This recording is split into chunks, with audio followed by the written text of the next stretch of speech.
the other part is centralization and self-guided tours and all of that. And I don't know if it was talked about in these sessions, I'm curious, is how where the rubber meets the road on these is in the follow-up. Is that experience post-tour too. During the tour, sure. And I agree that you don't need all the fancy gadgets and gizmos aplenty. We can sing that song too. Let's do it. Gadgets and gizmos aplenty. I'll let y'all handle that. Got who's it's and what's it's galore. Okay. Did we everyone tune out? We have to get now? to thingamabobs though. I've got 20. There you go. But who cares? Okay, Brent. No big deal. Tammy's awesome. I want more. Okay. But the rubber meets the road, follow up, and we don't need all the fancy stuff up front. But what about some fancy stuff on the follow up? I mean, that's experiential as well. I love that so much, and I've always been a big, humongous fan of follow-up. And there's so many creative things you can do. There's a whole list out there of things that you can mail that you didn't know you could mail. That you can mail love things that list. like a potato, beach ball. Yeah, potato, beach ball, flip flop. Like you can do so much fun stuff with the, let's call that follow-up outreach, right? Yeah. And I think that always hits home, and it hits home on the trade show floor too, right? Who's got the best swag? Who's got the cool stuff? I mean, that people love gadgets and gadgets and who's it's and what's it's, right?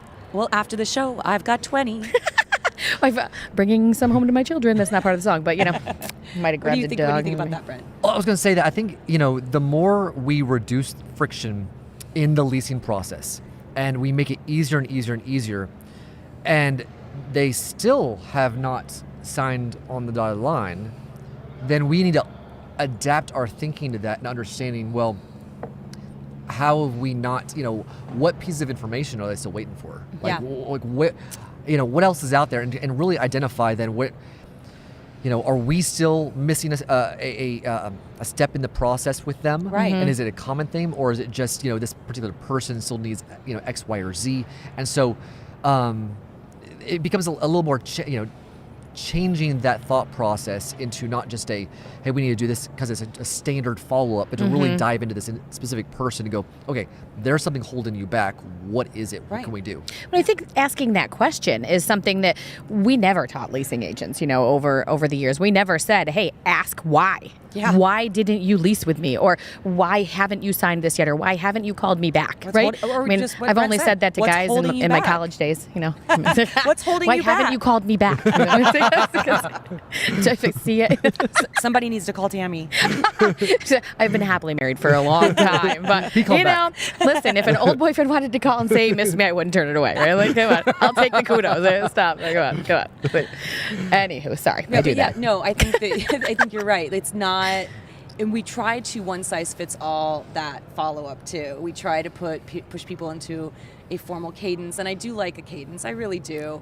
But you're 100% right. If you're going to go for the experience, then I need to you need to go the extra level with the personalized videos, or the personalized videos of the apartment unit that will be their new home, or whatever it might be that really shows and proves, just like any other sales process, that you are very interested in them finding value in what you're offering. Yeah. And they're not just another tour that came through. Yeah. And we need to make that shift if we're going to centralize, or if we're not going to centralize, but if we're going to do self-guided tours and we're going to put people into these, this other process, then again, I will say it again, the rubber meets the road on the follow-up. And that toolkit, that sales toolkit there needs to be very robust, very customizable, and something that the leasing agents can believe in and connect with, so that they can connect it to their prospects. So if I have an awesome pool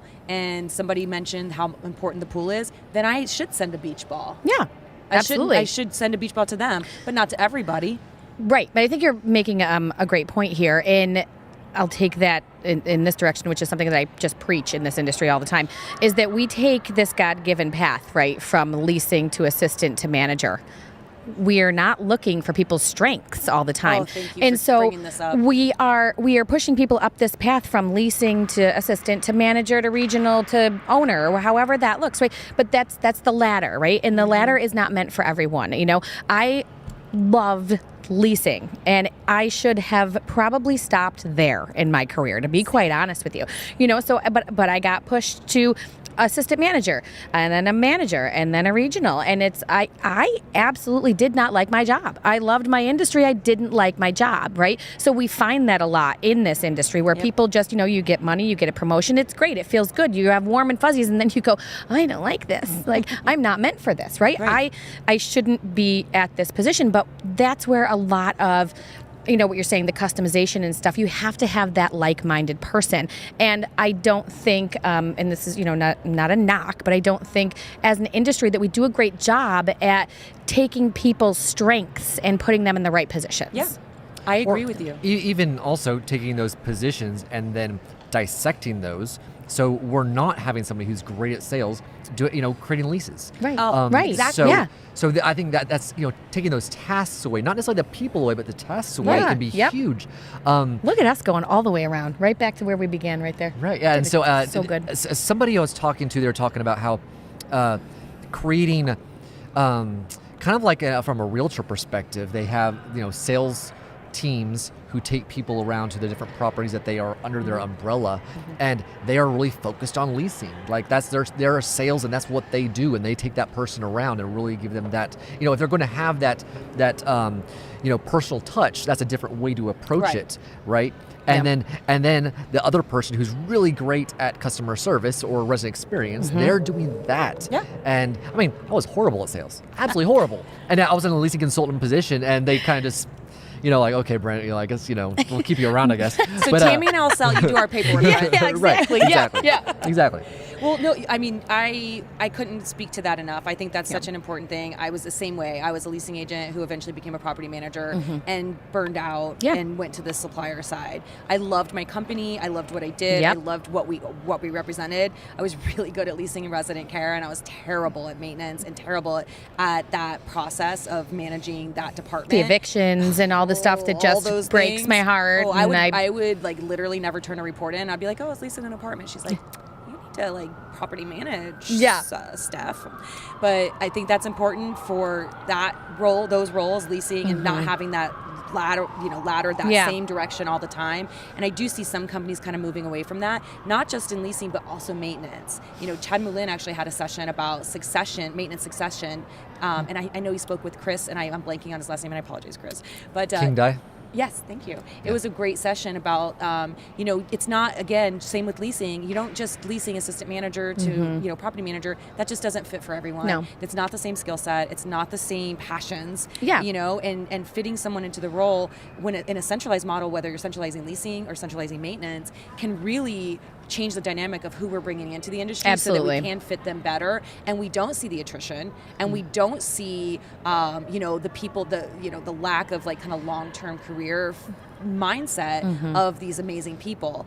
But he was talking about it, and I love that maintenance side too, because it's not just a tech to a supervisor to a regional or whatever. It's tech 1, tech 2, tech 3. Maybe you get a promotion, you get more money, and you get more responsibility, but you don't necessarily have to be leading people, because not everybody is a people leader. Right. Yeah. And I just love that. I love that we're moving to those models. I think that comes back to the point that another one thing that I see a lot, and I think everybody would agree with this, the mental health, right? Yes. So we're finally talking about it. Yeah. There's a woman doing yoga behind us over there that I just keep looking at because she's doing yoga in the middle of a room and wide in the open. We should and do like I just yoga am live on Apartment Academy. Oh my goodness.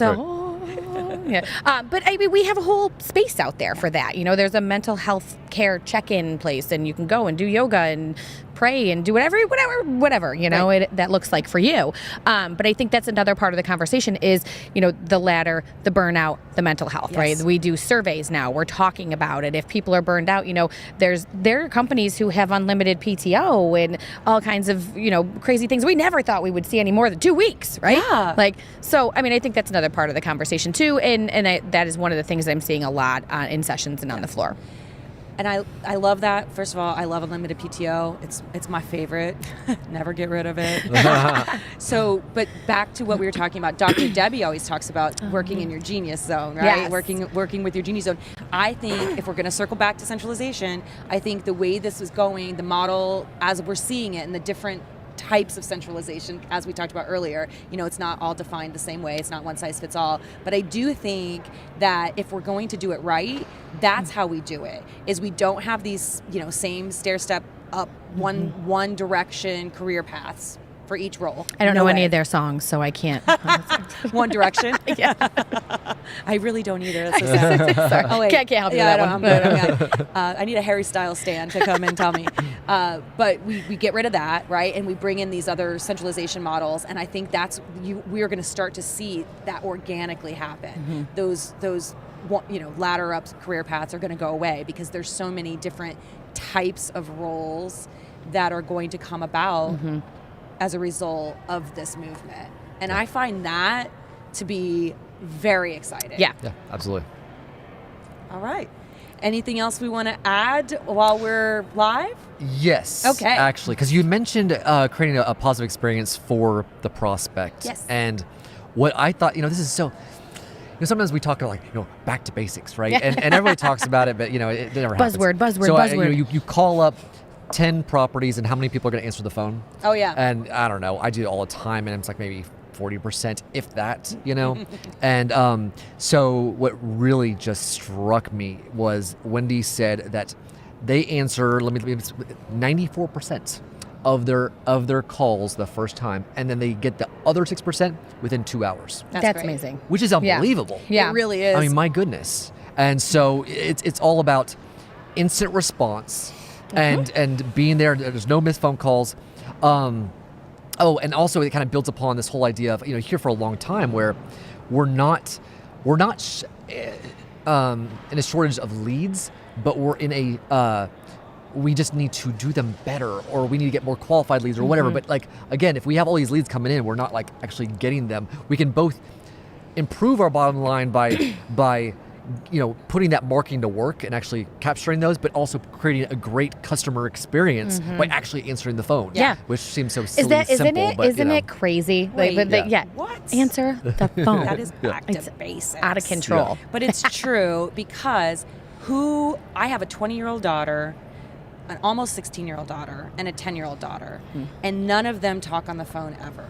No. So if they are making a phone call, it is important. Yes. Yeah. I've been And out here how many days now, and I text my son every morning, and he never texts me back. He doesn't call. And I literally asked him, "Are you going to ever text or call me back?" And he said no. He's 12. He was He like, at least "No, Mom, answered you. no, not going to do this." But they will only call if it's important, Yeah. right? So for them to answer 94% of their calls means that they are taking these important calls because people don't prefer to call as much anymore. Well, and her team, just so everybody knows, her team was the centralized model where they have a centralized team at a single location. Perfect. And that's how they were accomplishing it, because they were focused on that. Yep. Right? Yep. Because when you're on site and we're moving 15 different directions, Oh, yeah. you're pulled away from the phone. So, it's kind of unfair to a certain degree to talk about, we'll focus on the basics of answering the phone when you've given them all these different responsibilities. Yeah. Yeah. How the heck are they supposed to do that sometimes, Absolutely. right? Yeah. And so this way they've kind of put the processes in place to allow their teams to do what they should be doing, and not just telling them, well, why aren't you answering the phone? Well, and there's a generational thing going on there too, right? Certain people want to talk on the phone, certain people don't. And I've seen this in student housing a lot, right? Because you're not talking to the student. Who are you talking to? The mama. There you go. Mama wants answers, right? So centralized leasing for student housing looks a little bit different. Yeah. Yeah. And vice versa in senior housing too. You're not No, necessarily yeah. dealing with the seniors. You're That's dealing true. with the adult children. That's true. So there are different generational things that I think are going to drive the bus on, who's calling and how quickly we need to answer that phone. Do the student housings have IVRs that say, press 1 if you're the mama bear? Oh, if they don't, they should. And Press you 2 just, if you're you know the what? student, and it hangs up. There's great. your And it $1 million says, "Text me." idea. Yeah, Right. you just did it. You created something there. I love it. I will be an investor. I have $2. What can I do? It's $2. Sweet. I have my We $2. only need a couple yeah. dollars. Yeah, we got How much this. was a payphone?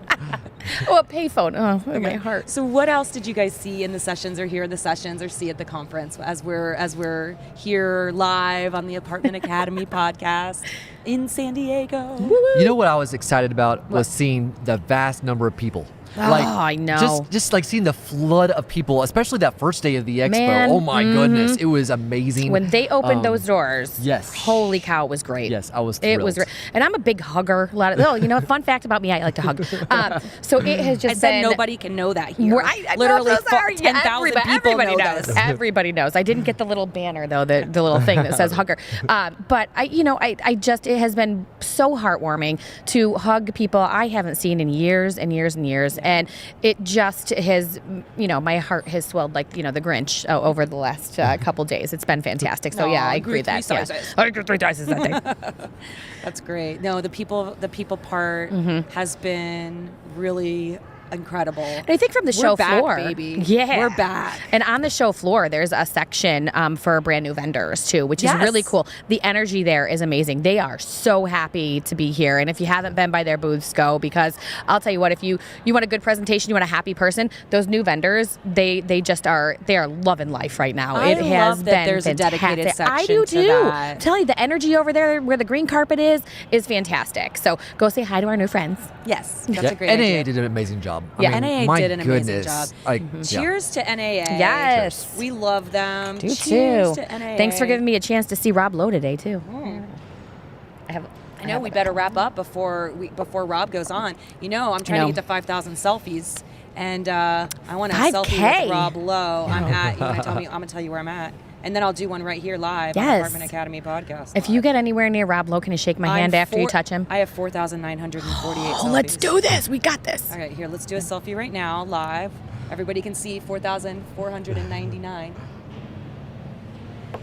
Thank you guys so much. Thank you. This has been a pleasure. Yeah, It's a great really time. been a pleasure. So once again, introduce yourself as we're wrapping up here. So in case anyone tuned in and didn't know whose amazing insights they were listening I'll to. tell you. I am Tammy Longo with who do I work for? ALN Apartment Data, and I'm a regional sales executive. That's where I was going. I forgot that part earlier, and then I forgot to say it again almost. And sir? I'm Brent Williams. I'm Chief Insider at Multifamily Insiders. And as you mentioned, we can also be found at the Multifamily Share Space on Facebook and on LinkedIn too. All sorts of places. Absolutely. LinkedIn. Can we have a slight conversation about LinkedIn for a minute? How hot is the multifamily world on LinkedIn right now? Yeah, absolutely. If you're not on there, it is you're my not go in the multifamily. I'm telling you, it's the go-to. I don't even look at Facebook in the morning anymore. Straight to LinkedIn. I love it. Yeah. And I'm Stephanie Oehler, subbing in for Mr. Daniel Cunningham on the Doing a fantastic job. As I screw up the name of the thing, Apartment Academy podcast, live from Apartmentalize 2022 in sunny San Diego. Yay. Thank you, Brent. Thank you, Tammy. Thank you, Thank Steph. you, listeners. Stay classy, San Diego. I love it. Thank you so much.